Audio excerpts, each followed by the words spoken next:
வணக்கம். இன்னைக்கு நாம ஒரு ரொம்பவே முக்கியமான தலைப்பை பத்தி பார்க்க போறோம். அதுதான் தகுதி அடிப்படையிலான கல்வி, அதாவது காம்படென்சி பேஸ்ட் எஜுகேஷன், சுருக்கமா சிபிஇ.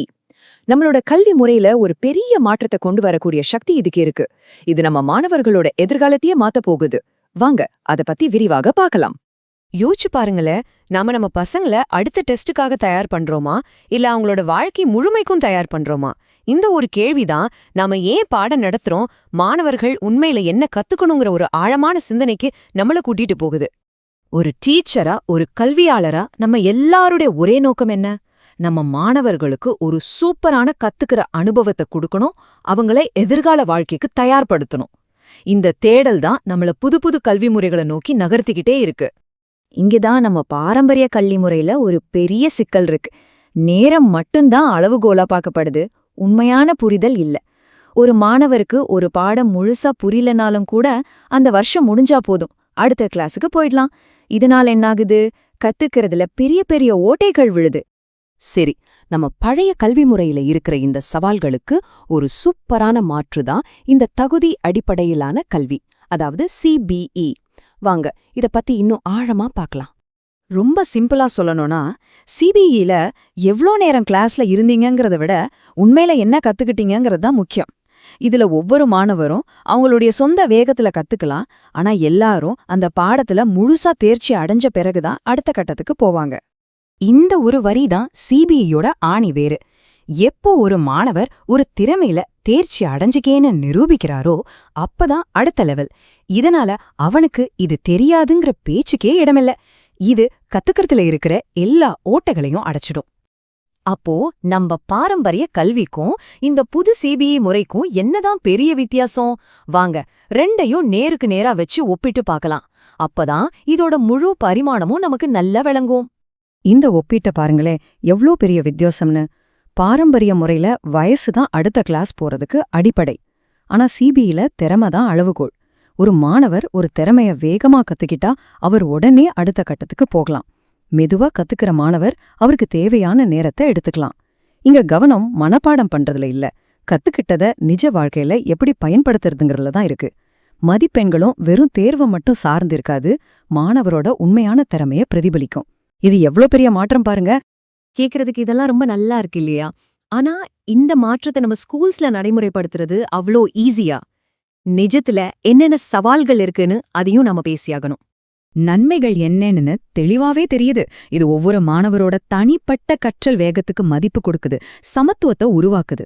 ஆனா இன்னொரு பக்கம் சவால்களையும் பாருங்க. ஒவ்வொரு பாடத்துக்கும் ஒவ்வொரு கிளாஸுக்கும் என்னென்ன திறமைகள் முக்கியம்னு வரையறுக்கிறது ஒரு பெரிய வேலை. அது மட்டும் இல்லாம டீச்சர்ஸ்க்கு இது வேலையை அதிகமாக்கும். ஒவ்வொரு மாணவரையும் தனித்தனியா கண்காணிச்சு அவங்களுக்கு தேவையான ஆதரவு கொடுக்கறது சாதாரண விஷயம் இல்ல.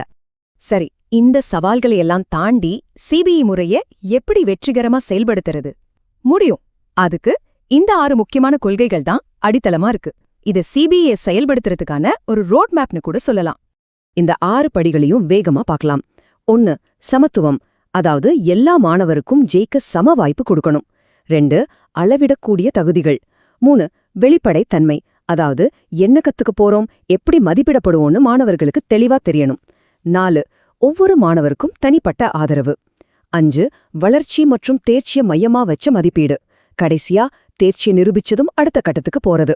இந்த 6 தான் சிபிஇயோட இதயம். வெளிப்படைத்தன்மைங்கிற கொள்கைக்கு இது ஒரு சூப்பரான உதாரணம். ஒரு மாணவர்கிட்ட நீ ஒரு தோட்டத்தை டிசைன் பண்ணணும், அதோட பரப்பளவை கணக்கிட கணிதத்தை பயன்படுத்தணும்னு தெளிவா சொல்லிட்டா அந்த மாணவர் கத்துக்கிற முழு பொறுப்பையும் அவரே எடுத்துக்குவார்.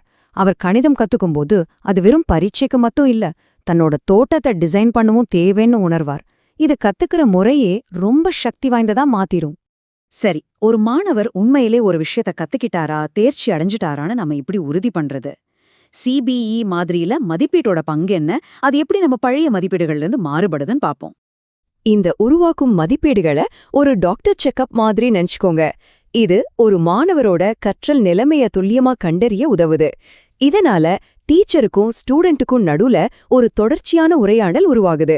இது கத்துக் கொடுக்கிற முறைய அப்பப்போ சரி செய்ய ரொம்ப உதவுது.